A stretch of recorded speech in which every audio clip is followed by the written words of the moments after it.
Good morning friends, कैसे हैं सब। आई होप कि सब अच्छे होंगे, मस्त होंगे, स्वस्थ होंगे। तो अभी हो रहा है सुबह का समय। मैं आ गई हूँ किचन पर नाश्ता की तैयारी करने के लिए। तो मैं आज बनाऊँगी नाश्ते में चाय और रोटी। तो इधर मैं चाय के लिए अदरक पीस दूँगी और चाय को इधर बनने के लिए छोड़ दूँगी तब तक। उसके बाद मैं रोटी बनाऊँगी। रोटी बनाने के लिए मैं सबसे पहले प्लेटफॉर्म पर एक कपड़ा बिछा देती हूँ, उसके ऊपर चौकी को रखती हूँ। अब मैं रखूँगी रोटी को हॉट पॉट में। तो इसमें मैं एक स्टैंड लगा देती हूँ, जिससे नीचे का जो रोटी है ना वो ख़राब हो जाता है। इसलिए मैं इसमें एक स्टैंड लगाती हूँ, जिससे रोटी ख़राब नहीं होता है। देखिए इधर मेरा चाय भी बन रहा है, इधर रोटी भी बन रहा है। मेरी चाय में एक उबाल आ गई है। तो अब मैं चाय में डालूँगी दूध डालने के बाद इसको मैं थोड़ी देर और पकने के लिए छोड़ दूँगी। तब तक इधर मेरा रोटी बन कर के तैयार हो जाएगा।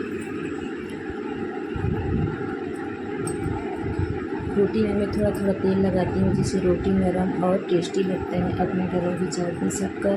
जब मेरा रोटी बनकर के तैयार है, सारा सामान समेट लूँगी और प्लेटफॉर्म को मैं अच्छे से साफ़ कर लूँगी। किचन का काम ख़त्म होने के बाद मैं जाऊँगी बाहर बेसिन की सफाई करने के लिए। यहाँ पर मैं क्या करती हूँ कि भगवान जी के सारे बर्तन और कपड़े को धुलती हूँ, इसलिए मैं सबसे पहले बेसिन की सफाई कर लूँगी अच्छे से। उसके बाद ही बर्तनों को धोऊँगी। भगवान जी के बर्तन धोने के लिए मैं यूज़ करती हूँ पीताम्बरी और निरमा। दोनों को अच्छे से मिक्स करके मैं इसी से बर्तन को धोती हूँ। इधर मैं लड्डू गोपाल जी के कपड़े को धुलने के लिए निरमा में डुबा करके रखूँगी। उसके बाद मैं सारे बर्तनों को धोऊँगी। यहाँ पर मैं भोग के कुछ थाली, दिए, आरती की थाली और लोटे को लिए है। सभी को मैं अच्छे से रगड़ करके मांज दूँगी और धो लूँगी। जब तक इधर सारा बर्तन धो लूँगी, उसके बाद मैं धोऊँगी लड्डू गोपाल जी के कपड़े। अब मैं आ गई हूँ छत पर पूजा के लिए फूल लेने के लिए। तो मैं यहाँ पर तोड़ूँगी दूबी के कुछ पत्ते और तोड़ूँगी कुछ फूल, क्योंकि अभी इतना ज़्यादा फूल नहीं है, गर्मी का समय है। तो इसके बाद मैं तोड़ूँगी थोड़ा सा सनी के पत्ते। मैं वापस से नीचे आ गई हूँ और नीचे की सफाई करने लगी हूँ। बाबू का जितना खिलौना था सबको समेट करके रख दूँगी। उसके बाद चटाई को भी समेट करके रख दूँगी। अब मैं लगाऊँगी झाड़ू। घर में सभी तरफ मैं अच्छे से झाड़ू लगा दूँगी। सबसे पहले मैं किचन में झाड़ू लगा रही हूँ, उसके बाद रूम में पलंग के नीचे और दरवाज़ा के पीछे में बहुत गंदगी रहता है, तो मैं सब तरफ कोने कोने की अच्छे से सफाई कर दूँगी। इसके बाद मैं लगाऊँगी हॉल में झाड़ू। सारे कचड़े को मैं बाहर निकाल देती हूँ। बाहर ही मैं कचड़े को सबको एक साथ उठाती हूँ। इधर दरवाज़ा में कुछ जाला था, उसे भी मैं साफ़ कर दूँगी।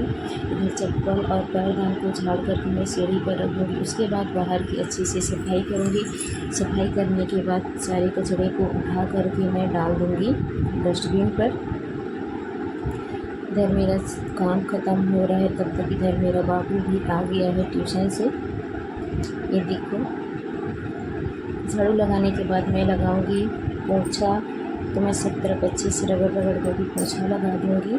कूलर के नीचे बहुत गंदा होता है ना, तो कूलर के नीचे हमें ज़्यादा सफाई करनी पड़ती है। अब मैं हो गई हूँ नहा धो करके तैयार। हम लोग जा रहे हैं बाबू और मैं मंदिर। हमारे घर के पास ही एक शिव जी का मंदिर है, तो हम दोनों वहीं पर जाते हैं पूजा करने के लिए।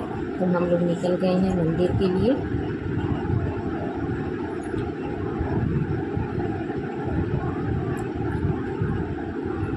मंदिर से वापस आने के बाद मैं जो मंदिर से पानी लाई थी उसे पूरे घर में छिड़क दूँगी। मंदिर का पानी पूरे घर में छिड़कने से हमारा घर पवित्र और शांत होता है। अब मैं घर में करूँगी पूजा हमें करना बहुत ज़रूरी है, क्योंकि पूजा करने से हमारे घर में शांति और मन को शांति मिलती है। इसलिए हमें रोज़ पूजा करना चाहिए। अब मैं यहाँ पूजा कर करके भगवान जी को भोग लगा दूँगी। भोग लगा करके मैं यहाँ पर दिखाऊंगी भगवान जी को आरती करने के बाद मैं सभी दिशाओं में आरती दिखा दे रही हूँ।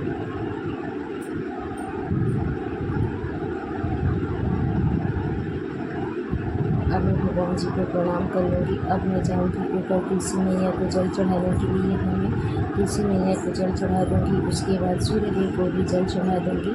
जल चढ़ाने के बाद हम लोग नीचे आ गए हैं। मैं और बाबू बैठ गए हैं नाश्ता करने के लिए। नाश्ता करने के बाद बाबू के साथ बैठकर थोड़ी सी मस्ती कर रहे हैं। इधर बाबू मेरा पढ़ाई कर रहा है, इधर मैं बैठ के उसके साथ मस्ती कर रही हूँ। कैसा लगा मेरा वीडियो? अच्छा लगे तो लाइक करें, चैनल को सब्सक्राइब करें। Thank you for watching. Bye bye.